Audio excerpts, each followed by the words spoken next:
Hello friends, সবাইকে আবারও একটি ভিডিওতে স্বাগত জানাই। এই মুহূর্তে যে গুরুত্বপূর্ণ আপডেটের দিকে আমরা নজর রাখবো সেটি হচ্ছে স্কুল সার্ভিস কমিশনের শিক্ষক নিয়োগ দুর্নীতি মামলার আপডেট। সমস্ত মামলার শুনানি আজ কমপ্লিট হয়ে গেল। আজ 20 মার্চ 2024 তারিখে স্কুল সার্ভিস কমিশনের শিক্ষক নিয়োগ দুর্নীতি মামলার আজকের আপডেট আমরা জেনে নেব। মামলার রায়দান স্থগিত করে রাখা হয়েছে। নবম দশম একাদশ দ্বাদশ গ্রুপ ডি, গ্রুপ সি বা ক্লার্কের চাকরি বাতিল মামলার শুনানির আজকের কি কি আপডেট উঠে এলো, ফাঁকা ওএমআর শিট জমা করে যারা চাকরি পেয়েছিল, বিতর্কিত শিক্ষক বা শিক্ষাকর্মীর চাকরি বাতিল মামলার বিস্তারিত আপডেট থাকবে এই ভিডিওর মধ্যে। তো চলুন বন্ধুরা, ভিডিওটি শুরু করা যাক। ভিডিও শুরু করার আগে বলে রাখবো বন্ধুরা, যারা চ্যানেলটিতে নতুন আছেন অবশ্যই একটু সাবস্ক্রাইব করে রাখার অনুরোধ রইল এবং ভিডিওটি ভালো লাগলে অবশ্যই একটু লাইক এবং কমেন্ট করে যাবেন এবং পাশে থাকা বেল আইকনটি অবশ্যই অন করে রাখবেন। তো চলুন বন্ধুরা, ভিডিওটি শুরু করা যাক। তো দীর্ঘ টালবাহানা, দীর্ঘ বিতর্কের অবসানের পর অবশেষে স্কুল সার্ভিস কমিশনের শিক্ষক নিয়োগ দুর্নীতি মামলার অবসান ঘটলো, অর্থাৎ তার শুনানি পর্যায়ে কমপ্লিট হলো আজকের দিনে। তো আজ যে মামলাটি কলকাতা হাইকোর্টে উঠেছিল, যে মামলাটির ডায়েরি নাম্বার WPA 30649/2016, মামলাটি পিটিশনার রয়েছেন Baishakhi Bhattacharya versus state of West Bengal. মামলাটি কলকাতা হাইকোর্টের বিশেষ স্পেশাল ডিভিশন বেঞ্চে শুনানি পর্ব চলছিল। মাননীয় বিচারপতি দেবাংশু বসাক এবং মাননীয় বিচারপতি সাব্বার রশিদের ডিভিশন বেঞ্চে এই মামলাটি শুনানি প্রক্রিয়া সম্পূর্ণভাবে শেষ হয়ে গেল। তো আজ দীর্ঘক্ষণ শুনানি পর্ব চালিয়েছেন মাননীয় বিচারপতি দেবাংশু বসাকের স্পেশাল বেঞ্চ। সেখানে দেখা গেছে যে পিটিশনারের পক্ষ থেকে তাদের সমস্ত বক্তব্য ইতিমধ্যে কমপ্লিট করে ফেলেছেন এবং রেসপন্ডেন্টদের পক্ষ থেকে তাদের যা বক্তব্য ছিল সমস্ত বক্তব্য ইতিমধ্যে কমপ্লিট করে ফেলেছে এবং সিবিআই তারা যে সমস্ত রিপোর্ট পেশ করেছিল, তাদের যে সমস্ত বক্তব্যগুলো ছিল সমস্ত রিপোর্ট তারা ইতিমধ্যে পেয়ে গেছে এবং সাবমিট করে দিয়েছে এবং কলকাতা হাইকোর্ট সেই সমস্ত রিপোর্টগুলো তারা রেকর্ড হিসেবে গ্রহণ করেছে। অর্থাৎ সামগ্রিক দিক থেকে সমস্ত পার্টির ক্ষেত্রে কার কি বক্তব্য ছিল সমস্ত কিছুই মাননীয় বিচারপতিদ্বয় তারা শুনে নিয়েছেন।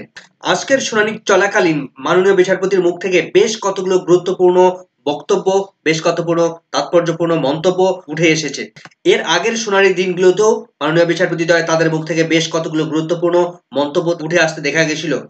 আজও ঠিক তার ব্যতিক্রম রইল না এবং আজকের শুনানির সব থেকে গুরুত্বপূর্ণ যে বক্তব্য তিনি পেশ করেছেন সেটা হচ্ছে এই নিয়োগ প্রক্রিয়া থেকে ভালো কিছু আশা করা কঠিন। অর্থাৎ মাননীয় বিচারপতি এই নিয়োগ প্রক্রিয়া নিয়ে, অর্থাৎ স্কুল সার্ভিস কমিশনের যে 4টি লেভেল নবম দশম একাদশ দ্বাদশ গ্রুপ ডি, গ্রুপ সি বা ক্লার্কের এই যে নিয়োগ করেছিল স্কুল সার্ভিস কমিশন 2016 সালে, সেই নিয়োগ প্রক্রিয়া নিয়ে কিন্তু তিনি যথেষ্ট রুষ্ট হয়েছেন। বিতর্কিত শিক্ষকরা তাদের চাকরি বাঁচাতে পারবেন কিনা সেটা কিন্তু বিতর্কের মধ্যে রয়ে গেছে, সেটা কিন্তু সংশয়ের মধ্যে রয়ে গেছে। সেই সঙ্গে মাননীয় বিচারপতিরা আরো বেশ কতগুলো গুরুত্বপূর্ণ বক্তব্য পেশ করেছেন, সে বিষয়ে আমরা আসবো। তার আগে বর্তমানে স্ট্যাটাসটা আমরা একবার দেখে নেব। তো আমরা সরাসরি চলে এসেছি কলকাতা হাইকোর্টের একেবারে অফিসিয়াল ওয়েবসাইটে। একটু আগে আমি স্ট্যাটাসটা ডাউনলোড করে নিতে পেরেছি, কিন্তু এই মুহূর্তে যখন আমি ভিডিও বানাচ্ছি তখন কিন্তু তাদের অফিসিয়াল ওয়েবসাইট আর খুলছে না। অর্থাৎ এই মুহূর্তে এখনো পর্যন্ত কিন্তু কোনো রকম ভাবে অর্ডার, এর আগের দিনেও যে অর্ডার কপি নিয়ে আপনারা ভিডিও করার জন্য বলছিলেন, অর্থাৎ গতকালকে 19 মার্চ তারিখে যে অর্ডার দিয়েছিলেন সেই অর্ডারের কথা বলছিলেন, সেখানে কিন্তু এখনো পর্যন্ত অর্ডার আপলোড হয়নি। তো আমরা যেটা দেখতে পাচ্ছি মামলাটির রেজিস্ট্রেশন নাম্বার 30649/2016। মামলাটি এখানে হিয়ারিং এর ডেট পরপর কি আছে এখানে ব্যাকডেটে রয়েছে, আপডেট করেনি এখানে।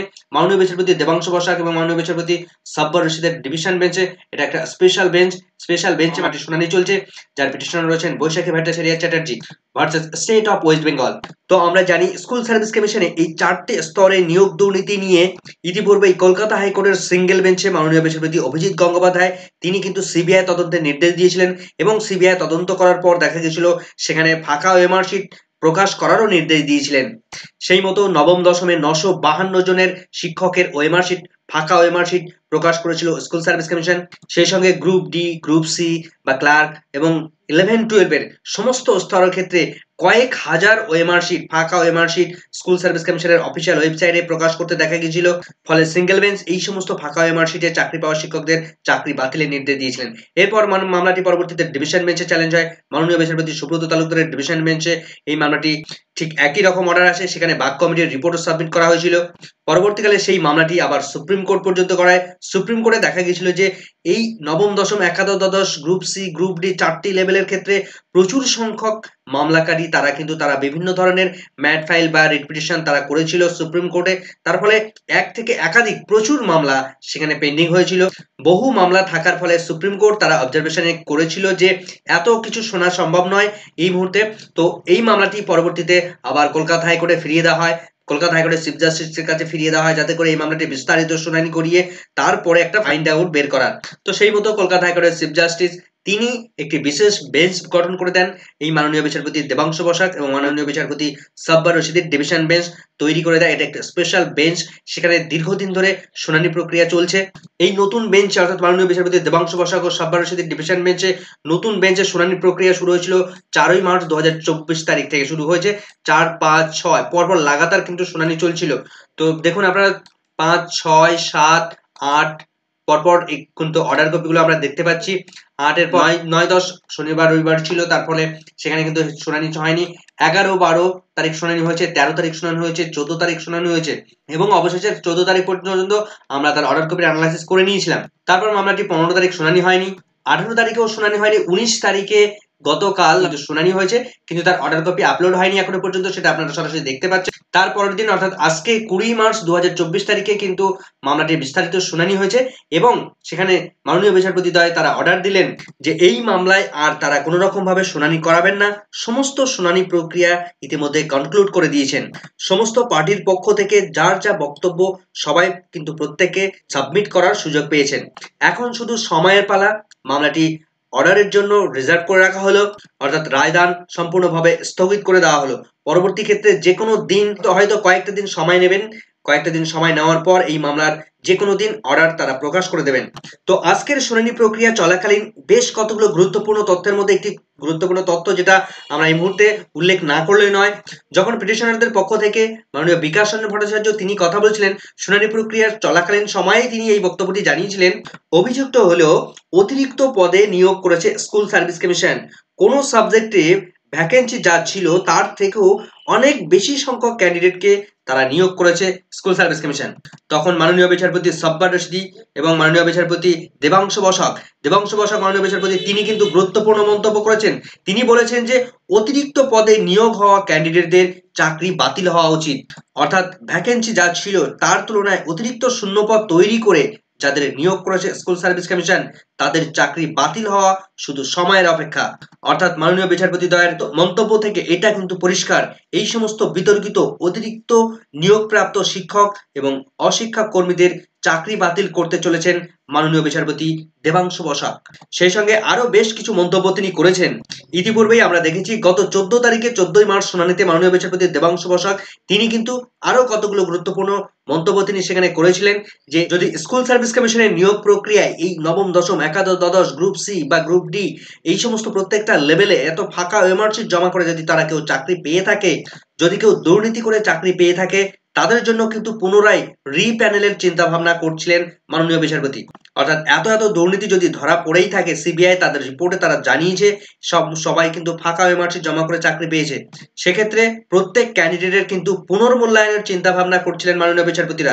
সেক্ষেত্রে 2016 সালে যে সমস্ত ক্যান্ডিডেটরা এসএলএসটি পরীক্ষায় বসেছিলেন তাদের প্রত্যেকের ওএমআরশিট পুনর্মূল্যায়ন করার চিন্তা ভাবনা করছিলেন মাননীয় বিচারপতিদ্বয়।